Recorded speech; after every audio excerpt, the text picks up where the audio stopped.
Hi, we're Erin and Victoria Nelson, and we buy multifamily properties with value-add potential. Our goal with investing is to improve the lives of others by creating communities and opportunities that help them to thrive. Back in April of 2019, we took a leap of faith and purchased our first commercial apartment complex, a rundown 30-unit building just outside of Kansas City, Missouri called the Regency.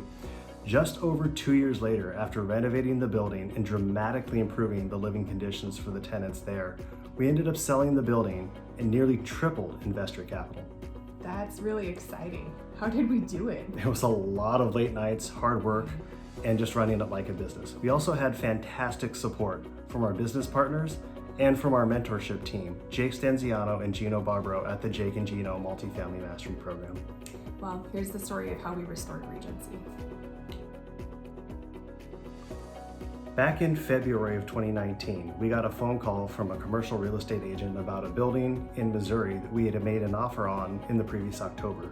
Unfortunately for the seller, the building had fallen out of contract and the broker wanted to know if we were still interested in the property. That was good for us. Absolutely. We ended up talking with our business partners, revising our offer, and we resubmitted it. This time, the seller accepted.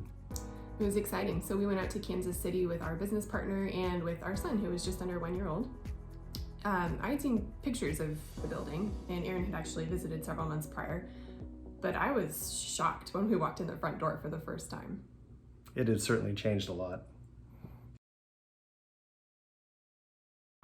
When we arrived on site for our due diligence inspection, I remember walking up to the third floor and I noticed this bucket of water that was sitting in the middle of the hallway. I looked up and sure enough, there was an active roof leak. I also noticed when we got into the units that a number of the furnaces were original to the 1950s building and some smelled to be leaking gas. Needless to say, we knew we had our work cut out for us. We sure did.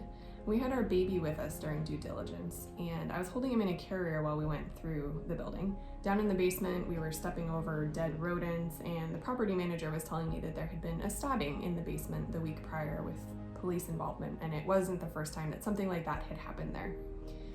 We continued through the building and we got to one unit where there was a mama and her two babies were napping on a mattress on the floor. And we had a quick conversation and she said, I really hope that you can do something good for this building. And we knew then that there was a potential to really change things for the people living there. We prioritized repairs to protect the building and improve the health and safety of the tenants living there.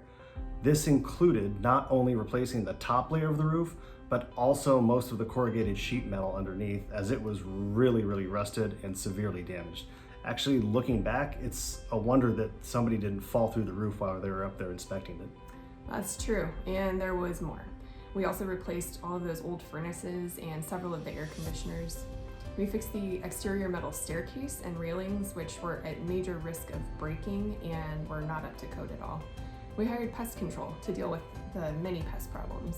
We installed all new carpet and painted the interior hallways and the common areas, and we updated many of the unit interiors. It was a huge transformation. There were reports of prostitution occurring in the basement, and unfortunately one of the city's biggest drug dealers was living in one of our ground floor units. We weren't scared off by that though. We knew that these were things that would need to change so that we could improve the living conditions and create the kind of community that allows our tenants to grow and thrive. So we were all in. We installed security cameras to catch the criminals and to light up the building and also the parking lot and to discourage people from coming to our property to do things that they shouldn't be doing. It took a while, but slowly things started to turn around. A lot of the bad actors left or were caught and removed.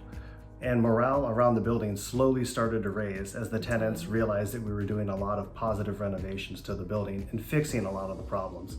From the abundance of positive feedback that we received, the increase in occupancy, and the slow decline in the number of maintenance requests we received, we knew we were doing something right. We sure were. We also were really diligently overseeing our property manager and watching over the finances on this investment. It takes a really strong team to be able to reduce expenses, to be able to increase the rental rates, and to be able to improve the profitability of the building. We heard from several of the long-term residents about the amazing transformation there, and they were very grateful. We were able to renew a lot of the leases. We were able to push rents for the units that did end up turning over in a building that previously nobody really wanted to be a part of. That's true. And we actually hired the same real estate agent to represent us in the sale who sold us the building originally.